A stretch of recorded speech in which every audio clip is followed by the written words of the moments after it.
This is the 10-minute brief, and what you're about to hear might change how you see everything. War isn't always fought with bullets and bombs. Sometimes, the most decisive battles are waged in backroom deals and economic transactions. While the world watches drones fall over Poland and soldiers die in the thousands, a darker, more complex game is being played. A game where alliances are tested and the very resources that fund the carnage flow under the table. I sat down with a former world leader who claims he could have stopped it all. His tone, not of triumph, but of stark disappointment. I am disappointed in Putin. I am very disappointed in him.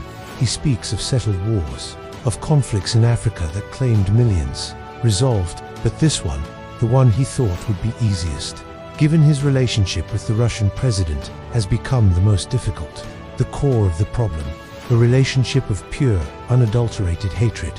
They hate each other, he states bluntly, and in that hatred, thousands are consumed. But here's the shocking truth he reveals. The West is funding the very war it claims to oppose. When the European Union nations are buying oil from Russia, that is not the greatest thing. He calls it outer silent, sly transaction that undermines every sanction, every public statement of support for Ukraine. How can you claim to stand against an invasion while filling its war chest? Subscribe to the 10-minute brief and never look at war the same way again. The casualty numbers are staggering. Last week, almost 8,000 soldiers were killed in this ridiculous war. 8,000 lives vanished. And for what? The former president suggests a chillingly simple solution. A lever of power no one seems willing to pull. If they did sanctions on China, I think the war would maybe end. China, by far the largest purchaser of Russian oil, holds the key. But to pull that lever would require a unity that simply doesn't exist. It would require those same European nations to stop their own purchases first. He pivots to his own strategy. Tariffs, not as a simple economic tool, but as a weapon of national defense. He claims it's triggering an unprecedented flood of investment into the United States.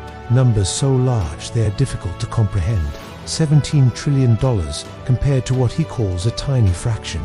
Under the current administration, he argues this economic strength is what truly deters conflict. It was never going to happen when I was president. Never. A statement that hangs in the air. A testament to the belief that power, real power, is projected through economic dominance, not just military might. The conversation turns to the future, to a time after the guns fall silent. He talks of helping to secure the peace, but the question remains, at what cost? And what will be left of Ukraine? The real puzzle, he says, is Putin's ultimate goal. There is a question of whether or not President Putin wanted a piece of it or all of it. In the end, we are left with a portrait of a war sustained by hypocrisy and complex global interests. A war where the lines between friend and foe are blurred by oil money and backroom deals. The human cost is immense, but the geopolitical game continues, ruthless and unabated.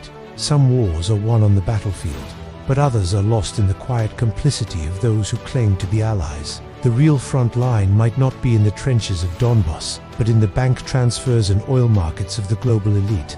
Thanks for watching the 10-minute brief, where history isn't just told, it's felt.